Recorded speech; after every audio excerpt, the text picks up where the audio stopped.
السلام علیکم ورحمۃ اللہ وبرکاتہ۔ الحمد للہ رب العالمین، اللہم صلی علی محمد وعلی آل محمد وعلی اصحاب محمد۔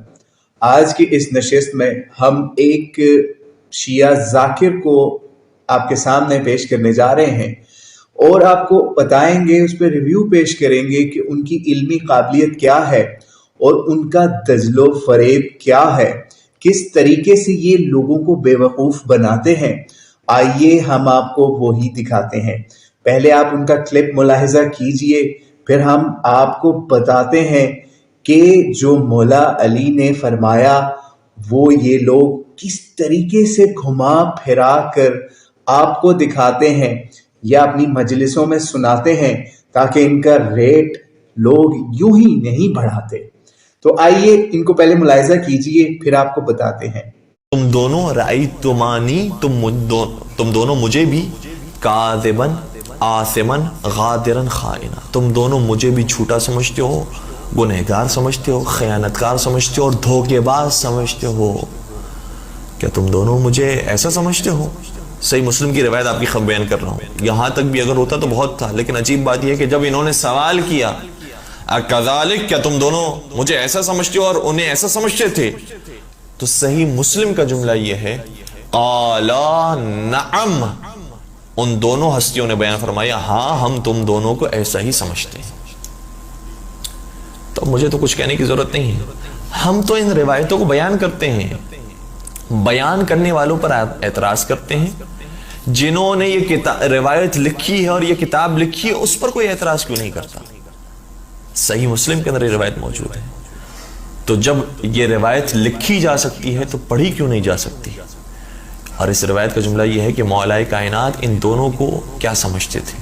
تو جو عقیدہ مولا متقیان کا ہے، جو مولا علی علیہ الصلوۃ والسلام کا عقیدہ ہے، جو حضرت فاطمہ زہرا سلام علیہ کا عقیدہ ہے، اور جو عقیدہ نبی اکرم کا ہے، اور جو عقیدہ قرآن کریم میں پروردگار عالم نے دیا ہے، ہم اسی عقیدے کو ماننے والے ہیں۔ اس لیے جو صاحب کردار جی، تو آپ نے ملاحظہ کر لیا، یہ ایک شیعہ ذاکر یا عالم کی کہانی تھی جو انہوں نے آپ کے سامنے اپنے انداز میں سنائی۔ صحیح مسلم کا ریفرنس دیا جناب نے، شکر ہے انہوں نے ریفرنس دیا 1757، لیکن بیچارے کو کیا پتا تھا کہ کوئی کھول کے ہی دیکھ لے گا کہ کیا اندر ہے، اور سامنے بیٹھے ایسے جاہل ہیں کہ ان کے پاس موبائل کچھ بھی نہیں کہ بھائی فوری سرچ کرو دیکھو وہاں کیا لکھا ہے، کیا وہی بات لکھی ہے جو اس جھوٹے شخص نے بیان کر دی ہے، یا اتنی لمبی روایت ہے کہ 10 منٹ اس کو بیان کرنے میں لگ جاتے اور اس کی ساری حقیقت کھل جاتی۔ فدق سے لے کر عمر کی خلافت تک، ابو بکر کی خلافت، سب چیزیں اس میں کلیئر ہو جانی تھی، لیکن ذاکر کو پسند نہیں آیا، اپنی پسند کا جملہ اندر سے توڑ موڑ کر آپ کو پیش کر دیا۔ تو آئیے پوری روایت آپ کو سناتے ہیں اور جائیے گا مت، آخر میں آپ کو صحیح مسلم کی وہ روایت بھی سنائیں گے، بتائیں گے جس کو ذاکر آپ کو کبھی نہیں بتائیں گے۔ تو آئیے یہی روایت 1757 جو اس شخص نے بیان کی، یا اس کا تھوڑا سا حصہ توڑ مڑوڑ کر بیان کیا، اصل میں وہ بات کس کس کے لیے کس کس نے اس روایت میں کہی وہ آپ کو بتاتے ہیں۔ وہی بات آئیے پہلے روایت سنیے۔ یہ روایت ہے 1757 انٹرنیشنل نمبرنگ کے مطابق صحیح مسلم میں، اور اس کا ایک نمبر 4577 بھی ہے۔ تو آئیے اس کا شروع کرتے ہیں۔ شروع اس کا کافی طویل ہے، ٹھیک ہے، آپ اس کو ضرور پڑھیے گا، آپ کی اسکرین پر ہم ابھی لگا بھی دیتے ہیں۔ جو اس کا شروع ہو رہا ہے جس وقت لوگ حضرت عمر سے ملنے آتے ہیں، ٹھیک ہے، تو ان کا غلام کوئی ہوتا ہے پاس، وہ کہتا ہے کہ عبد الرحمن، عثمان، زبیر، سعد، یہ جو ہیں وہ دلچسپی ہے، وہ آئے ہیں، اجازت مانگ رہے ہیں، ان کو اجازت دے دیتے ہیں حضرت عمر آنے کی۔ پھر کہتے ہیں، وہی بندہ آ کے کہتا ہے کہ عباس اور علی بھی آئے ہیں رضی اللہ تعالیٰ عنہما، حضرت عمر نے ان کو بھی اجازت دے دی۔ تو عباس جیسے ہی آتے ہیں وہ کہتے ہیں حضرت عمر کو، اے امیر المومنین، میرے اور اس جھوٹے گناہگار، عہد شکن اور خائن کے درمیان فیصلہ کیجئے یا کر دیں۔ یہ حضرت عباس کس کے لیے فرما رہے ہیں یہ الفاظ، ٹھیک ہے، حضرت علی المرتضیٰ کے لیے، مولا علی کے لیے الفاظ فرما رہے کون؟ حضرت عباس. اور روایت وہی ہے جو اس ذاکر نے بتائی، لیکن یہ حصہ چھپا گیا. ٹھیک ہے، تو اس میں کیا کہتے ہیں کہ یہ اس شخص کے اور میرے درمیان فیصلہ کر دیجئے. معاذ اللہ جو الفاظ انہوں نے دہرائے ہم ان کو نہیں دہرانا چاہ رہے اس وقت، پہلے ہم بتا چکے. امیر المومنین ان کے درمیان فیصلہ کر کے ان کو راحت دلا دیں. مالک بن اوس نے کہا، یہ مالک بن اوس کہہ رہا ہے، میرا خیال ہے کہ انہوں نے ان لوگوں کو اسی غرض سے اپنے آگے بھیجا تھا، یعنی جو پہلے اور لوگ بھی آئے تھے جن میں طلحہ اور دیگر لوگوں کے نام ہم پہلے بتا چکے، آپ روایت میں پڑھ سکتے ہیں. تو حضرت عمر نے کہا تم دونوں رکو، یعنی عباس اور علی کو کہا تم دونوں رکو، میں تمہیں اس اللہ کی قسم دیتا ہوں جس کے حکم سے زمین اور آسمان قائم ہے، کیا تم جانتے ہو کہ رسول اللہ صلی اللہ علیہ وآلہ وسلم نے فرمایا تھا ہمارا کوئی وارث نہیں بنے گا، ہم جو چھوڑیں گے وہ صدقہ ہوگا؟ ان سب نے کہا ہاں. پھر وہ حضرت عباس اور حضرت علی کی طرف متوجہ ہوئے اور کہا میں تم دونوں کو اللہ کی قسم دیتا ہوں اس کے حکم سے جس سے آسمان اور زمین قائم ہے، کیا تم دونوں جانتے ہو رسول اللہ نے فرمایا تھا تمہارا کوئی وارث نہیں ہوگا؟ وہی بار پیٹ کی، ہم جو کچھ چھوڑیں گے وہ صدقہ ہوگا. ان دونوں نے پھر کہا ہاں. حضرت علی اور حضرت عباس نے یہاں بھی گواہی دی ہاں، یعنی وہی روایت ابو بکر والی، یہاں عمر نے بھی اس کی تصدیق کروا لی. کس سے؟ عباس سے اور علی رضی اللہ تعالیٰ عنہما سے بھی. پہلے ان باقی لوگوں سے علیحدہ کروائی، یہاں علی اور عباس سے بھی کروا لی. کہاں ہے شیعہ بھائی جان آپ؟ یہ روایت تو یہاں پہ صحیح ثابت ہو رہی ہے کہ انبیاء کی کوئی وراثت نہیں ہوتی، وہ تو حضرت علی کی سٹیمپ لگ رہی ہے اس کے اوپر. اب آپ کیا کریں گے اس کا؟ اچھا جی، انہوں نے کہا ہاں ٹھیک ہے. جب انہوں نے دونوں نے کہہ دیا ہاں، یعنی حضرت علی نے بھی اور حضرت عباس نے بھی، تو حضرت عمر نے کہا بلا شبہ اللہ تعالیٰ کو ان دونوں نے کہا ہاں. تو حضرت عمر نے کہا بلا شبہ اللہ تعالیٰ نے اپنے رسول اللہ صلی اللہ علیہ وسلم کو ایک خاص چیز عطا کی تھی جو اس نے آپ کے علاوہ کسی کے لیے مخصوص نہیں کی تھی. اس نے فرمایا ہے جو کچھ بھی اس نے ان بستیوں والوں کی طرف سے اپنے رسول پر لوٹایا وہ اللہ کا اور اس کے رسول علیہ السلام کا ہے.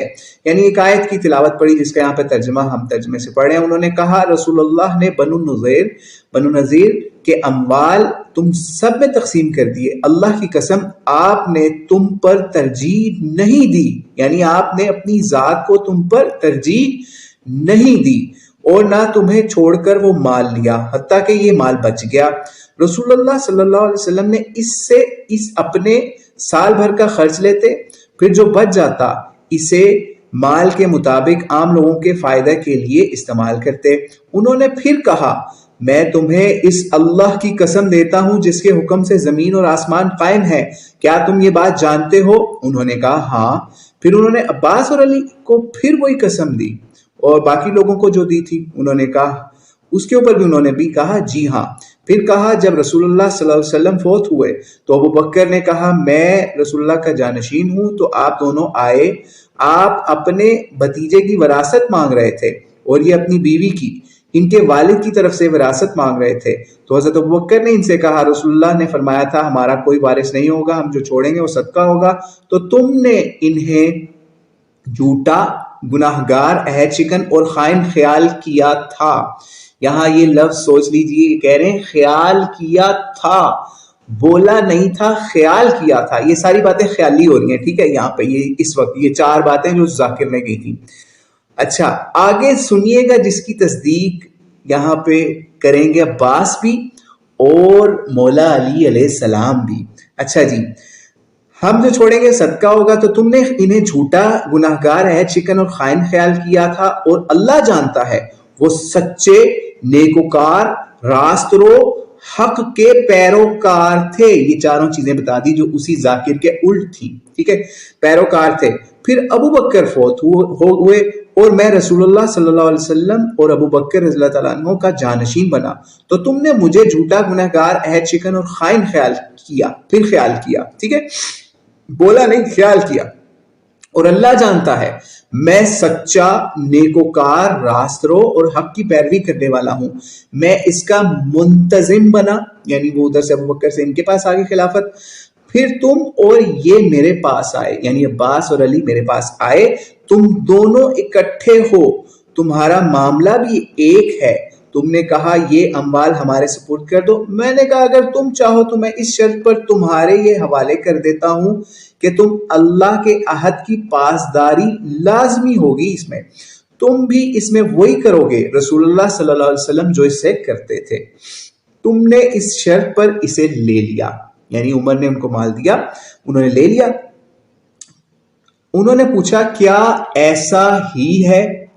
تو آگے سے کیا جواب آیا؟ ان دونوں نے جواب دیا، یعنی علی اور عباس نے جواب دیا ایسا ہی ہے، ان دونوں نے جواب دیا۔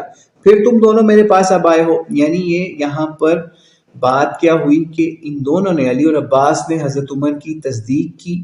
کس بات کی تصدیق کر رہے ہیں اس وقت کرنٹلی؟ پرانا جو گزر گیا خیال جو حضرت عمر نے بیان کیا کہ آپ لوگوں کا شاید یہ خیال تھا ہمارے بارے میں، لیکن جب ہم نے فیصلہ کیا تو اب کیا کہہ رہے ہیں وہ یہاں پہ حضرت عمر؟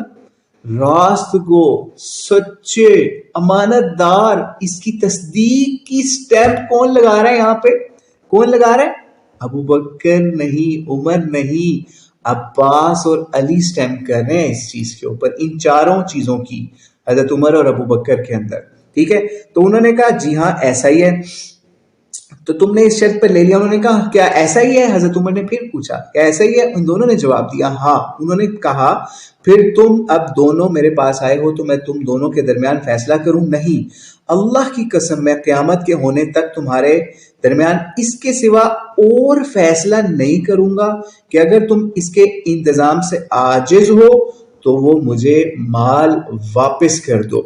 یہ تھے حضرت عمر رضی اللہ تعالی عنہ کا فیصلہ اموال کے اوپر، یا جس کو لوگ وراثت کا نام دے کر کہانیاں سناتے ہیں آپ کو، یا اس کو فتح کا نام اور چیزوں کے نام دے دے کے۔ تو حضرت عمر نے اس میں سے جو مال دیا اس کی انہوں نے یہاں پر بتا دیا، یعنی یہ ہوتا ہے ایک خلیفہ کا عمل جو حضرت عمر نے بتایا۔ لیکن آپ کو ذاکر نے کیا جھوٹا گھڑ کے افسانہ بتایا؟ اب یہ پوری روایت آپ کے سامنے آ گئی، آپ خود دیکھیں کہ حضرت علی سے بڑا حق گو کون تھا؟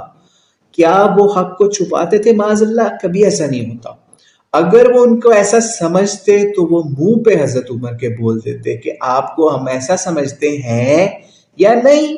جب انہوں نے ایسا کچھ کہا ہی نہیں بلکہ اس بات کی تصدیق کی جو حضرت عمر نے اب کے بارے میں کہی یا ساتھ ہی کہی کہ ہم اصل میں کیا ہیں اور تم ہمیں کیا خیال کر رہے تھے یا لوگ کیا خیال کر رہے تھے، تو پھر اسی لیے تو حضرت علی ان کے پاس فیصلہ کروانے آئے، یا حضرت عباس اسی لیے تو ان کے پاس فیصلہ کروانے آئے۔